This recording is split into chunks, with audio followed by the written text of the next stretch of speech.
Yes. We have attained a quorum. Thank you very much, Deputy Majority Leader. Order number 1, administration of oath. Order number 2, communication from the chair. Honorable Bushine, kindly have a seat. Honorable members, it is my pleasure and the pleasure of the whole assembly to welcome you back from the long recess that we had since last year, December, up to now. So I believe you've had interactions with the locals or the citizens of BOMET, and therefore we are back to business. As is the norm, and as per the standing orders, I just want to raise the fact that standing order number 164 reads this way: County Assembly Business and Rules Committee.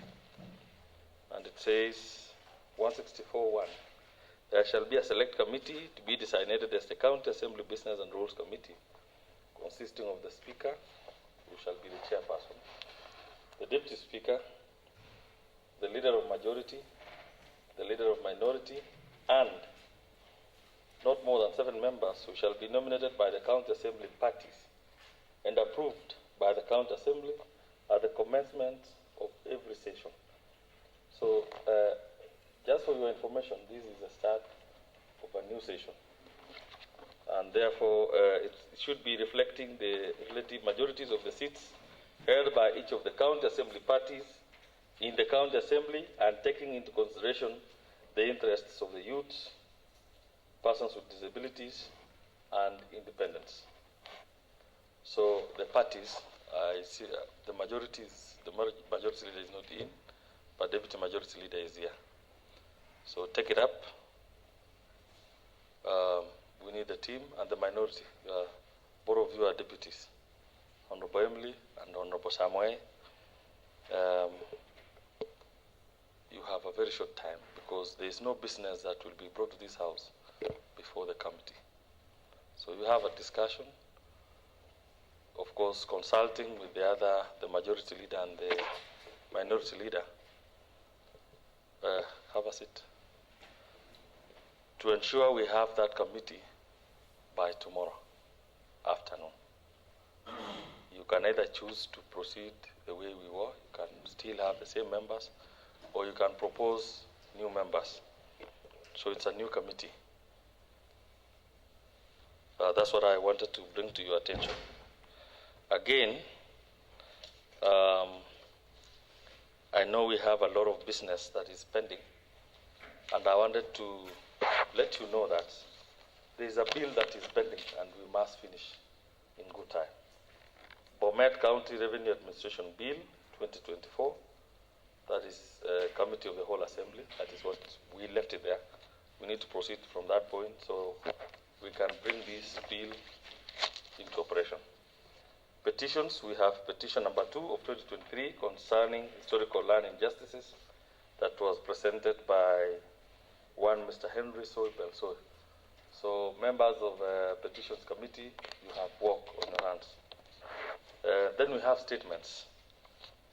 If you find a statement touches on you, kindly expedite within the next 2 weeks. We should be done with these statements that were raised in the last session. One is comprehensive statement by Honorable Dancel Kirui from the Chairperson Committee on Administration, Legal Affairs and Citizen Engagement. The Honorable Member wanted to be furnished with the expenditure report for the County Legal Office for the financial year 23-24 and the first quarter for the financial year 24-25. So the Chair or any member from that committee on Administration, Legal Affairs and Citizen Engagement.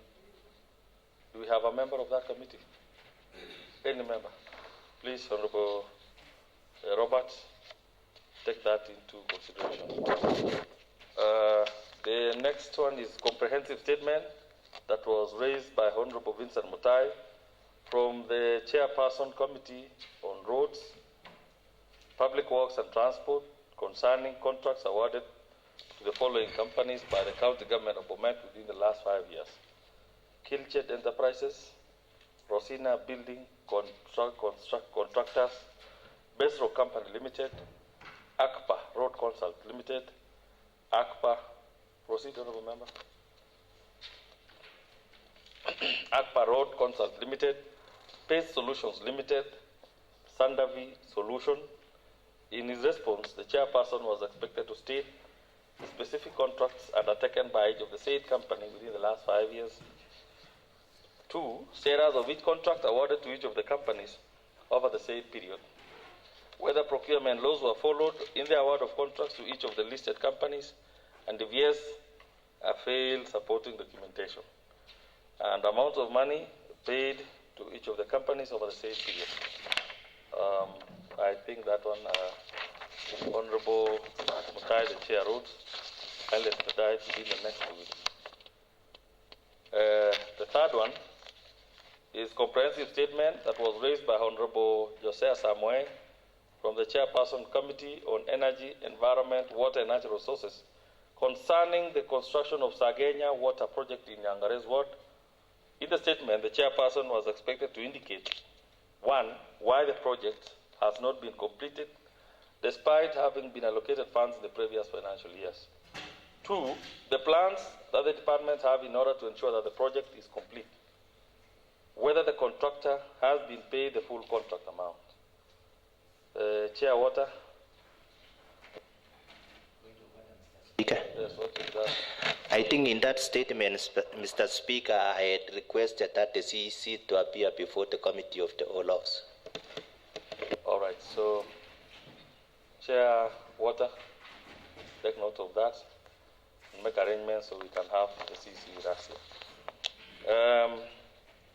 I believe the number 4, comprehensive statement that was sought by Honorable Nathan Kibet from the Chairperson Committee on Labor and Public Service concerning the appointment of Mr. Kipngetiche Pony of ID number 28728084 as a sub-ward administrator in Kabletunda Ward on 16 January 2023 for a period of 3 years. In the statement, the chairperson was expected to indicate the circumstances which led to the revocation of appointment by the County Public Service Board despite issuance of a letter of appointment to the same person. Any member from Labour Committee? Honorable Olivia, within the next 2 weeks, please. Ensure we have this report within the chamber. Number 5, comprehensive statement sought by Honorable Ernest Rotich concerning the general status of health facilities in BOMET County. The Honorable member stated that the same had been necessitated by the 10 incidences of loss of lives in the county health facilities, including but not limited to the loss of 1 Ms. Damaris, who, while giving birth at Cheptalal Sub-County Hospital. In the statement, the chairperson should indicate, 1, the circumstances that led to the unfortunate demise of Ms. Damaris while giving birth in Cheptalal Sub-County Hospital. 2, whether the personnel manning the county and the sub-county hospitals, ranging from the administrative heads, are competent enough to run the stated facilities. 3, the honorable member asked to be provided with the qualifications of each of the administrative head of the county and sub-county hospitals in the county. 4, the adequacy and availability of drugs and medical services in the county and sub-county hospitals. 5, the referral protocols in the county referral and sub-county hospitals, including the personnel involved in the referral procedure. 6, the facilitation of the personnel serving in the ambulance services and the maintenance of the ambulances serving in the county and sub-county hospitals. 7, the reports, the expenditure reports of the Department of Medical Services for the month of July 2024 to date. The CECM Medical Services, who was present during the plenary sitting of 28 November 2024, was invited to the chambers, provided preliminary response to the statement, and he was also directed to provide a comprehensive response in a period of 1 week. So up to this point, I don't know whether we have any member from Health Committee. Okay. all those members from that committee ensure that this statement is given within the next 2 weeks. It's long overdue, and this should have been completed a long time ago. Up to that point, I want to urge all of us to now be present. There is a lot that we need to do. I know we've been away for a very long time. Start today, and the committees should resume, and as we proceed. Welcome back. In the public gallery, we have 2 visitors. One, Florida Laboso from Konoin, and Vincent Ngetich from Konoin, specifically. Both of them are from Mogoshek Ward. I'll allow the honorable member from Mogoshek to welcome the 2 citizens from his ward. Thank you. Thank you very much, Mr. Speaker, for the opportunity that you've accorded me, seemingly to make my maiden speech for this session, the new session. And I'm so happy that I'm the first to speak at the floor of the House as we open this session. Mr. Speaker, I want to take this opportunity to welcome the members of the public from my ward to this county assembly. Mr. Speaker, the opportunity that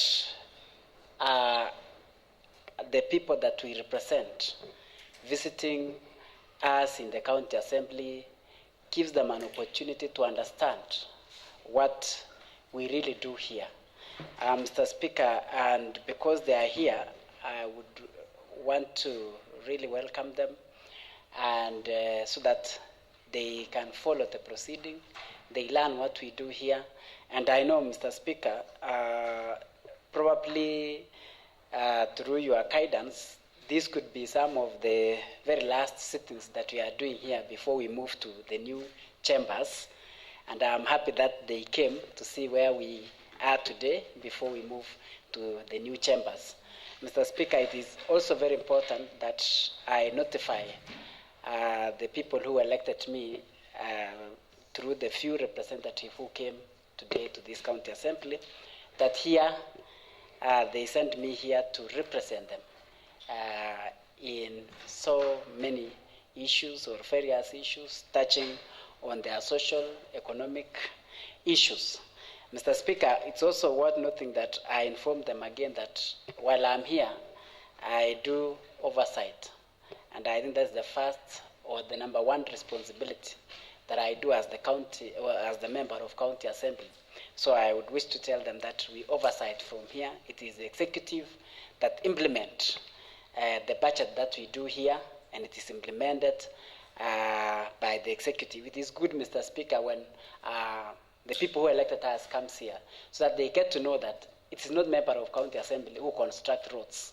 It's not member of county assembly who build ECDs. It's not member of county assembly who buy lands for ECDs and dispensaries. It's not member of county assembly, Mr. Speaker, who is responsible for supplying drugs in our dispensaries or even constructing the same. It is the executive who is the governor. They also need to learn that also here, Mr. Speaker, we make budget. We make budget here. We appropriate the funds that are given to us by the national government. And Mr. Speaker, that's the much I can say for today. But of importance is to welcome them and encourage them that while even they are home, they can still follow our proceeding from our Facebook page or website, and they will still learn what really happens. Mr. Speaker, and in furtherance with what I have said about communication, Mr. Speaker, I know the future is bright for all of us, that maybe in the near future we'll have a radio, a frequency that hears what we do here as members of the county assembly. Thank you very much, Mr. Speaker, for the opportunity. Thank you very much, Honorable Ernest, Honorable Member representing Mokoshek Ward, and also the chairperson in charge of education, sports, and what, Honorable? Mr. Speaker, it is chair in charge of education, vocational and vocational training, youths, and sports. Thank you. That clarification.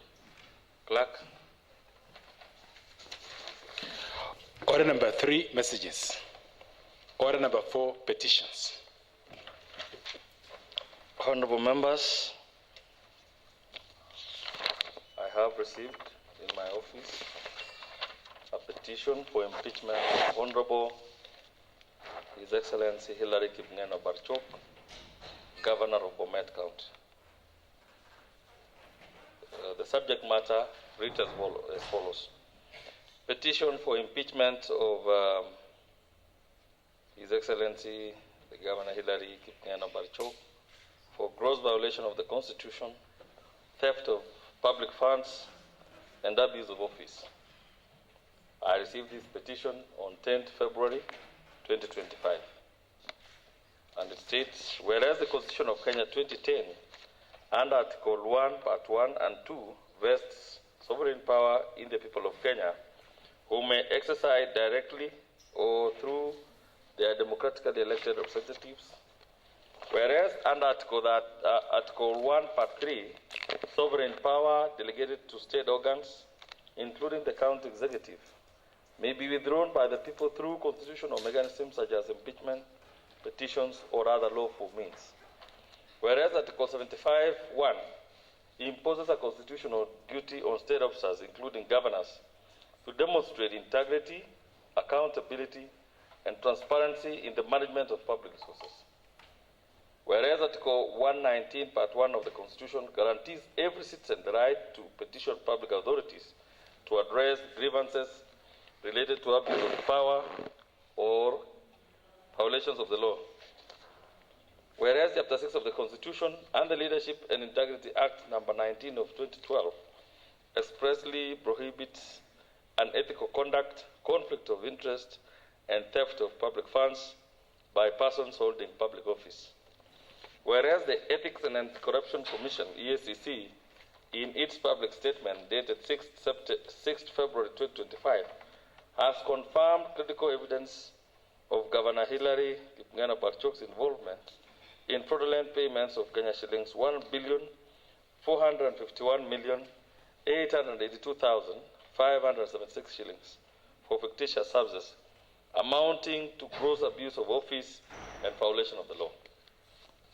Now, therefore, I, Father Ambrose Kimutai Arap Tanui, a citizen of Kenya and a resident of Bomet County, acting in accordance with the constitutional authority vested in me by Article 1, Article 38, and Article 75, and compelled by my duty to safeguard public interest, and further pursuant to Article 1, Part 1, 3, Part A, 74, 75, 119, 179, Part 5, 181, and Chapter 6 of the Constitution of Kenya 2010, and the County Governments Act number 17 of 2012, the Leadership and Integrity Act number 19 of 2012, and the Public Finance Management Act number 18 of 2012, hereby petition this Honorable Assembly to initiate impeachment proceedings against the Governor on grounds of gross misconduct, abuse of office, and violation of constitutional and statutory obligations as follows. Grounds for impeachment. 1. Violation of constitutional principles of leadership and integrity. Article 75(1) of the Constitution mandates a state officer, including a governor, shall avoid conflict of interest, misappropriation of public funds, or unethical conduct. The Ethics and Anti-Corruption Commission, in its public release dated 6th February 2025, confirmed that Governor Barchok and 8 senior county officials conspired to fraudulently pay shillings 1,451,882,576 shillings to contractors who are senior employees of the Bomet County government for services not rendered. This constitutes a blatant conflict of interest under Section 12, Part 1 of the Leadership and Integrity Act, and a breach of the constitutional duty to uphold integrity. Governor Barchuk's role in authorizing fraudulent payments to contractors who are senior county employees constitutes a direct conflict of interest under Sections 12, Part 1 of the Leadership and Integrity Act and breaches Article 75(1) of the Constitution. 2. Theft of public funds and abuse of office. Sections 196, Sections 197, 198, and 203 of the Public Finance Management Act makes it an offense and criminalizes the misuse of public funds for unauthorized purposes. Governor Barchuk, in collusion with county officials, authorized payments to entities directly linked to county employees, violating procurement laws and the Public Officer Ethics Act of 2003, which prohibits self-dealing and improper enrichment. The ESCC operation recovered crucial evidence, including fraudulent payment records, confirming the governor's role in diverting funds meant for public development.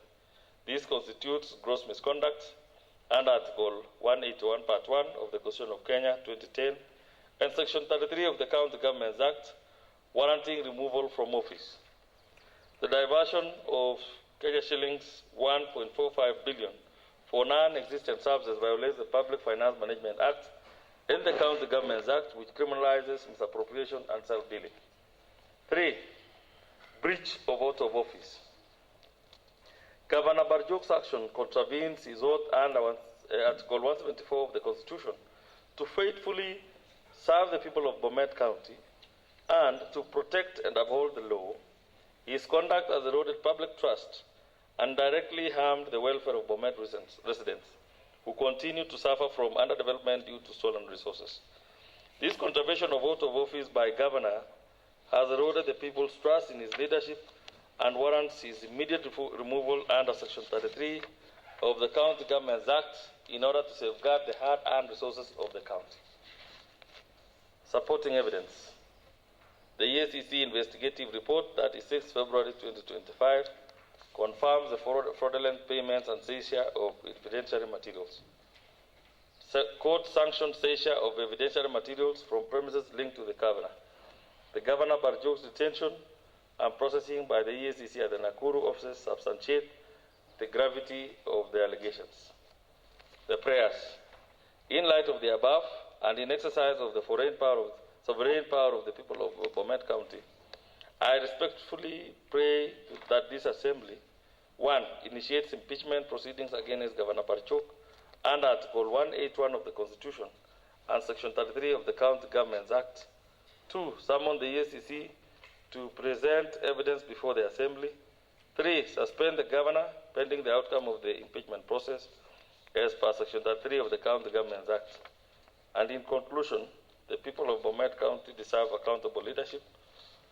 Governor Barchuk's actions have violated the very foundation of ethical governance, and this warrants urgent intervention by this Assembly. The Constitution empowers citizens to demand accountability. By this petition, the people of BOMET reclaim their sovereign authority to remove a leader who has betrayed their trust. Written and signed by Father Ambrose Kumutai, Arab Tanun of ID number 3835955 of St. Matthew Catholic Parish, Taraweta Ward, Taraweta Sublocation, Bomet Central, of PO Box 449 Bomet in Bomet County. His mobile number is 0700 488 931. Up to that point, I think, honorable members, you've heard this. I commit this as per the standing orders. Petitions Committee are supposed to come back with this report within a period of 60 days. And therefore, I commit this report to Committee on Petitions. Do we have any member from that committee? Thank you very much. So you have work that you must expedite for this chamber. Clerk. Order number 5, papers. Order number 6, notice of motions. Order number 7, questions and statements.